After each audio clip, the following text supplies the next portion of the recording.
Campbell. This is Dylan Eck, Solo Larshni, Carter Casper, and Kujan Kavaria. And we are Oakridge Investment Enterprises from El Dorado Hills, California.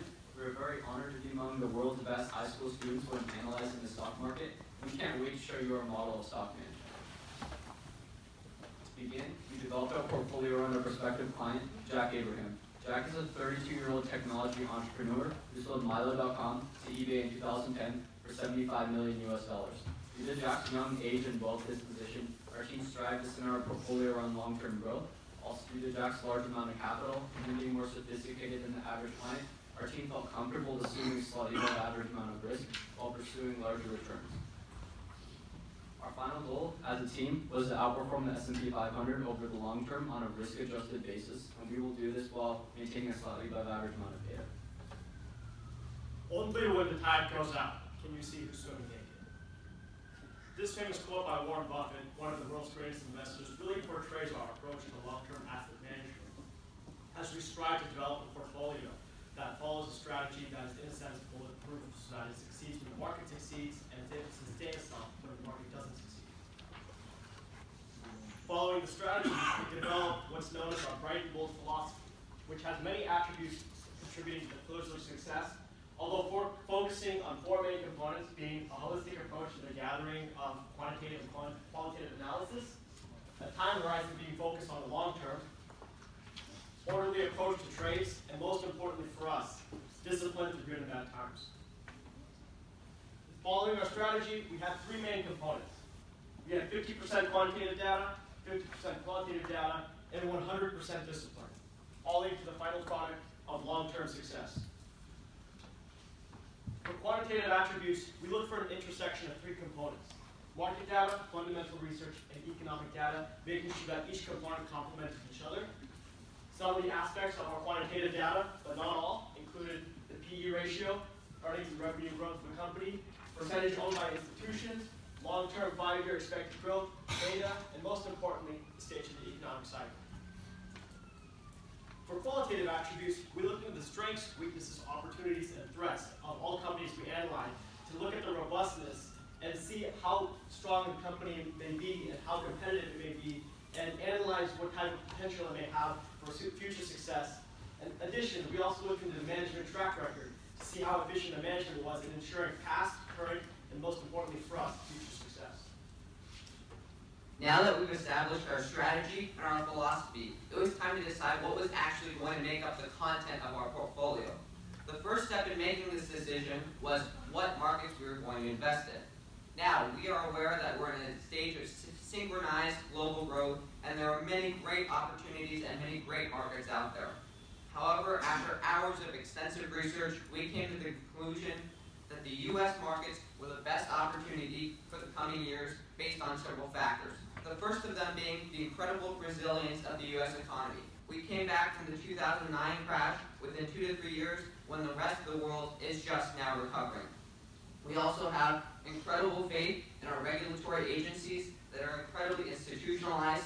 We issue the most patents worldwide, which shows that America is a center of innovation and opportunity. We have a powerful global standing, all leading to great GDP growth and great GDP consistency.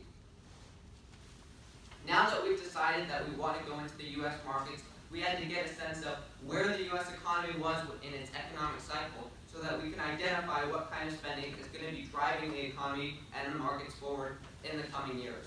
Now, the U.S. economy definitely still has more room to grow.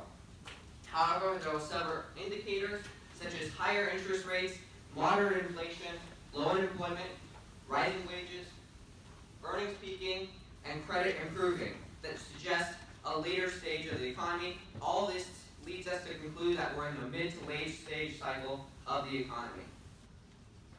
Now, there are some tailwinds that come along with the mid to late stage cycle of the economy, and some that are going to give it an extra boost just this time around.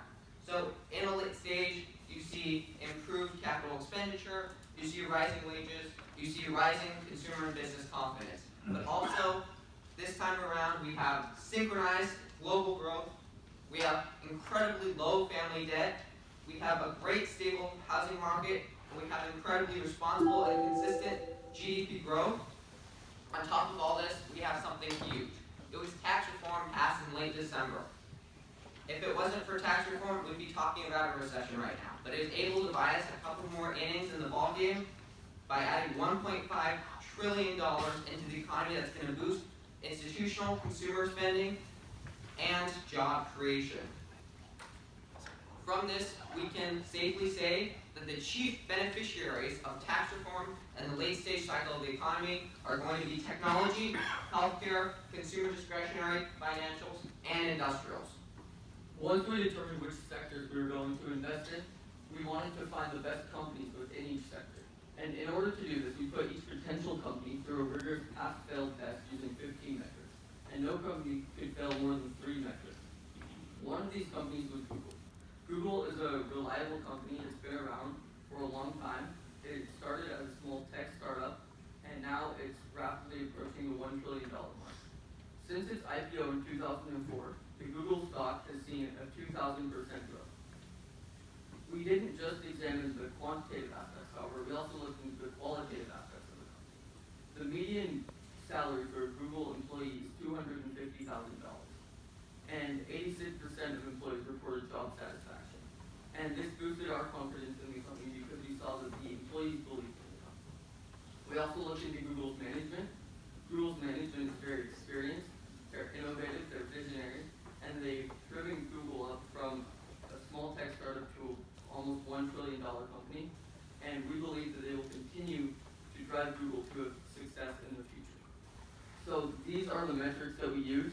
Up here we have the quantitative metrics, and down here we have the qualitative metrics.